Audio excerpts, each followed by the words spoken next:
Dude, Tim told me this would be the year to shine, and what better way than saving the holidays with some pedal-powered magic? But, kinda sorta misplaced the holiday cheer for Pedalshift's big celebration. You know, the joy, the warmth, the fuzzies. Without it, the show might as well be a flat tire in a snowstorm. Luckily, I've got my trusty time-traveling sleigh. There's a guffet for you. We are off to relive the best Pedalshift moments of the year and to find that missing cheer. Hop aboard, folks! Giddy up, Rudolph! You slacker. Dude. First stop, January. Here we are. Daniel Troya talking about his incredible documentary, We Are All in This Together. Imagine pedaling across the country and relying on nothing but kindness. Let's check it out.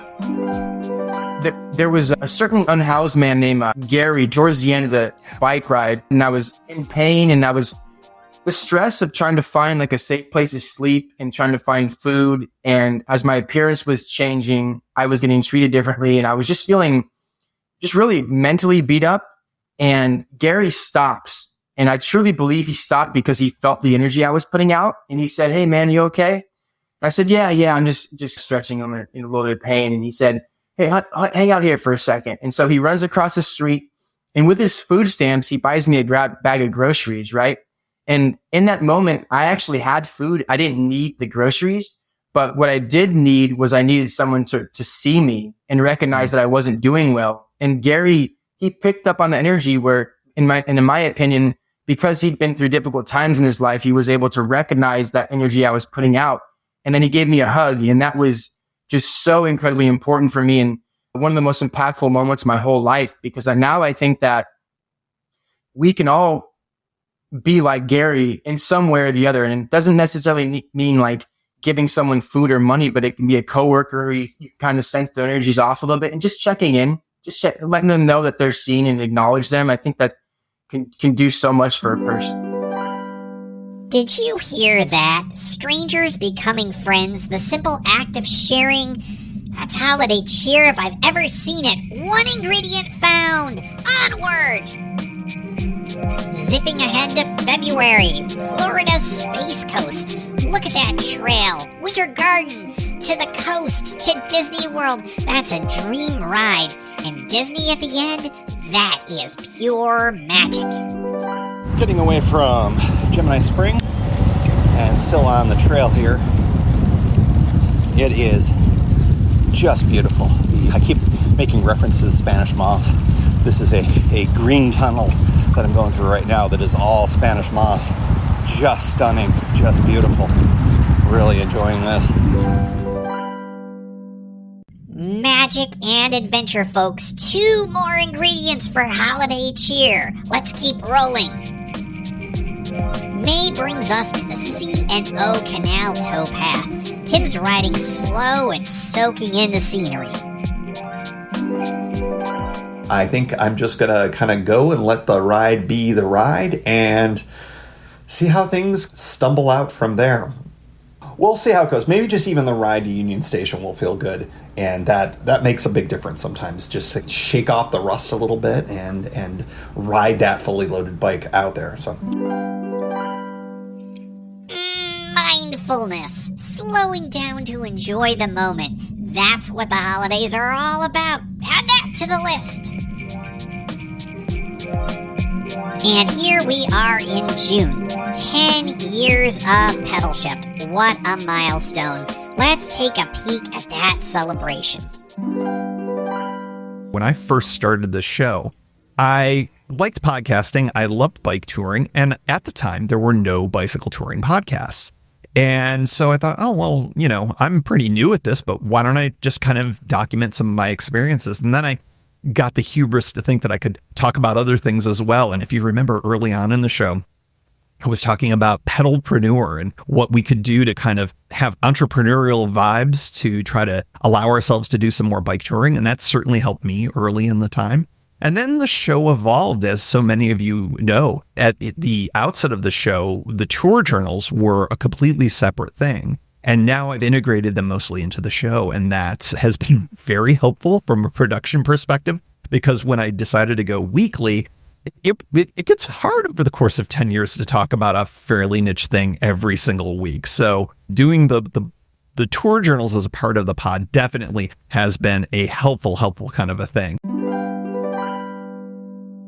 Joy and community? Oh yeah, that's the good stuff. Let's rev this sleigh up for our next stop. Come on, Rudolph. Put your back into it. Ah, summer on the Oregon coast with good old Mysterious James. A classic route with a remix twist. Let's check that out. Good morning from Lincoln City, Oregon. This edition of The Lab.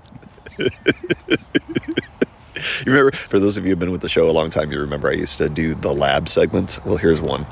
Well, we made our coffee this morning. I don't know if you heard James' exasperated sigh, but James, you usually cold soak your coffee and put your protein powder in there with the shaker. And today you decided, because it's 50 degrees out and we're doing hot coffee, to put your protein powder in hot coffee. How is it going for you? Not too well. Not too good. It Not great. It did not dissolve, and so it is a chunky, semi-gelatinous layer of gook on top of my coffee. So here's what I'm thinking. Below that layer, oh no, it looks bad. Yeah, this is... Think curdled. Yes. That's the vibes. It is somewhat getting in there, yeah, but slowly. Okay, maybe I just have to stir it and then drink lukewarm coffee. But yeah, I will not be doing this tomorrow. No, I think that we're going to call this a valid experiment. It works with cold soak. If I cold soak my Starbucks Via overnight and throw in just some vanilla protein powder in the morning, it's delicious. But this does not work. This could be delicious, just like ugly. But I don't know, man. Yeah. Well, in any event, Lesson learned. That's the beginning of our morning hearing. Friendship, nostalgia, and beer. Check and check. The Oregon coast never disappoints. Ah, here's a fun one. Building an e-bike and giving it a shakedown ride. DIY spirit meets adventure. Pedals off, no problem. The crank bolt, no problem. Cannot pull these things off. No idea what's going on. I have the crank extractor. Just cannot physically remove this. I'm giving up.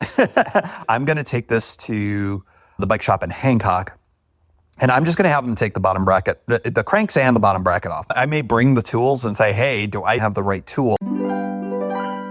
You follow the math. I used about 1/4 of my entire battery to get down here. And that was, I had the lead here. I got here smoking fast. I was probably averaging between 22 and 25 miles per hour the whole way.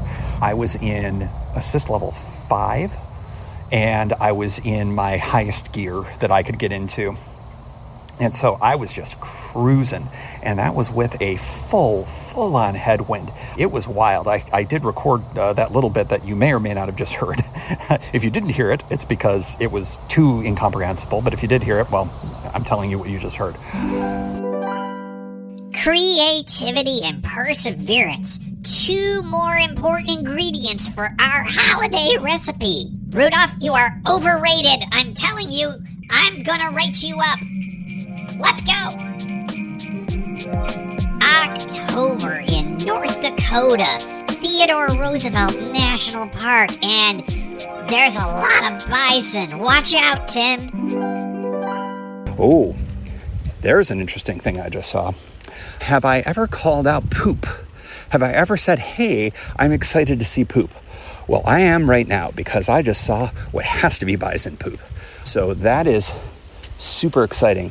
There is apparently, it's not uncommon for buffalo/bison to come and do their thing and hang out down here in the valley. So that's exciting, and I do wonder if that's going to be something that I'll get to experience. I may just be the most charmed person in the world right now, because even before I left, I was cycling out of the campground. That same, I don't know if it's the same guy, but it's a guy, was right here, and I got amazing shots. You probably already seen them, because I'm thinking there's a thumbnail somewhere in there. Holy smokes. Wow.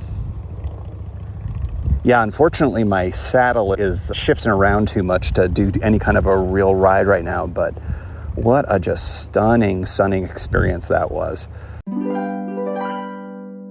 Courage in the face of great animals. That's definitely some holiday magic there. Not a lot of biking, though. Could have biked more. Anyways, alright, let's go, Rudolph. Finally, December, the holiday season. Tim and James answer listener questions live. What a way to wrap up the year. Which place is the best in the country for car-free living, but with decent transit and or nature access to also bike tour easily? James, Mysterious James, you've got an answer for this. I do. I think a very strong case can be made for San Francisco. Yes, sir. It is, I've lived there for 12 years, car-free. It is a very bikeable city. It is very walkable. It has excellent weather. And so year-round, you're able to, get all over the city, in good weather. It's a fairly small city. It's about 7 miles by 7 miles. And decent transportation. Transportation is mixed, but because the city is so small and walkable and bikeable, that I haven't found it to be a problem. It doesn't have the greatest transportation system. And it does have excellent access to nature, both to the north, like over the Golden Gate Bridge up into Marin County, all along the coast, and also to the south, all the way down the Pacific coast to LA. So it's, the housing is very expensive there, but if you can solve the housing problem, I think it's an excellent place to be car-free with close access to nature and to be able to bike tour. You got an amen from fellow Bay Area resident Cyrus Farivar, so we threw that up. Yeah, is this going to be a surprise? Am I going to surprise people with my answer? Of course not. It is the land of sunshine and bunnies, Portland, Oregon. And there you have it. Joy, laughter, connection, and all the good stuff that makes this season sparkle. We're mixing all the ingredients together. We're shaking it all up, and there we have it. We've got it.